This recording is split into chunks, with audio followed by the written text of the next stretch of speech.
আর মাত্র একদিন তারপর সারা দেশ জুড়ে পালিত হবে খুশির ঈদ। আর এই পবিত্র ঈদ উল ফিতরকে সামনে রেখে মানবিক উদ্যোগে সামিল হলেন আইএনটিটিইউসির প্রাক্তন সহ সভাপতি বুদ্ধ মহাপাত্র। মুসলিম সম্প্রদায় তৃণমূল কংগ্রেসের কর্মী সমর্থকদের মুখে হাসি ফোটাতে তার উদ্যোগে এদিন প্রায় 50 জনের হাতে ঈদের উপহার সামগ্রী তুলে দেওয়া হয়। কর্মসূচির মাধ্যমে তিনি উপস্থিত সকলের কাছে রাজ্যের মুখ্যমন্ত্রী মমতা বন্দ্যোপাধ্যায় এবং সর্বভারতীয় তৃণমূল কংগ্রেসের সর্বভারতীয় সাধারণ সম্পাদক অভিষেক বন্দ্যোপাধ্যায়ের আন্তরিক শুভেচ্ছা বার্তা পৌঁছে দেন।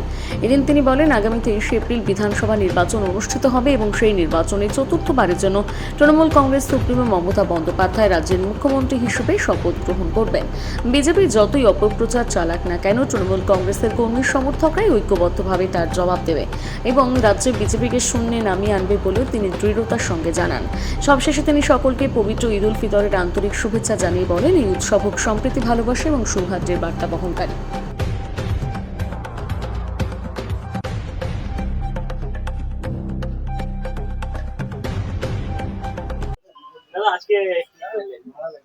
আজকে আমি মেদিনীপুর শহর আইএনটিটিইউসির প্রাক্তন সভাপতি।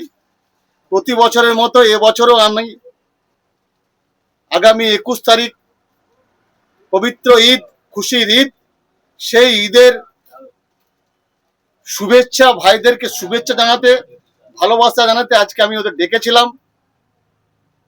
সামান্যতম ক্ষুদ্র উপহার আমার পক্ষে যেটা সম্ভব হয়েছে আমি ভাইদের হাতে তুলে দিলাম এবং এর সাথে সাথে মেদিনীপুর সহ পশ্চিমবাংলা সহ ভারতবর্ষ সহ সবাইকে আমরা এই খুশির ঈদে সবাইকে ঈদের শুভেচ্ছা জানাচ্ছি, আগাম শুভেচ্ছা জানাচ্ছি এবং এই ঈদে সবাই যেন ভালোভাবে কাটাক এবং এই ধর্ম যার যার, উৎসব সবার, এই অঙ্গীকার নিয়ে আমাদেরকে সবাই উৎসবে সামিল হব আমরা সবাই।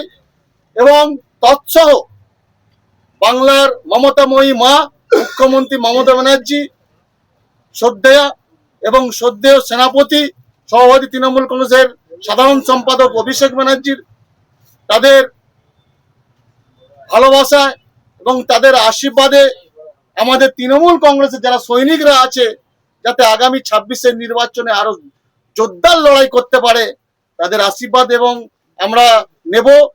তার সাথে সাথে মমতা ব্যানার্জি, অভিষেক ব্যানার্জি সহ তৃণমূল কংগ্রেসের শুভেচ্ছা আমার মাধ্যম দিয়ে আমার ভাইদের এই পবিত্র ঈদের জন্য সবাইকে জানালাম।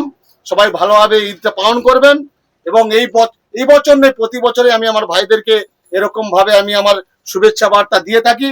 সবাই ভালো থেকো, ঈদকে সবাই সুন্দরভাবে কাটান। আগামী 23 তারিখে নির্বাচন, এবারে আবার চতুর্থবারে কি মুখ্যমন্ত্রী মমতা বন্দ্যোপাধ্যায় হবে? শুনুন, যেখানে আমাদের মমতাময়ী মা মমতা ব্যানার্জি পরশুদিন 294টা লিস্ট প্রকাশ করে দিয়েছে। কতগুলো? 291, 3টা দার্জিলিং আদায়, দার্জিলিং ওই সাইডটা 3টা ওদিকে ছেড়ে দিয়েছে। 291টা লিস্ট নাম ছেড়ে দিয়েছে। সেখানে আপনি বিজেপির এখনো first list, second list, third list, এই ফোর্থ লিস্ট, ফিফথ লিস্ট, এই করতে করতে করতে ওরা লিস্ট করে করে যাবে, ততদিন ভোট হয়ে যাবে। আর দেখবেন মা মমতা ব্যানার্জি চতুর্থবারের আসনে সবাই বসবে, বিজেপি হা হয়ে তাকিয়ে থাকবে, দেখবে জ্বলবে আর লুচির মতো ফুলবে। আপনার নাম? আমার নাম বুদ্ধ মহাপাত্র, মেদিনীপুর শহর প্রাক্তন আইনজীবী সভাপতি।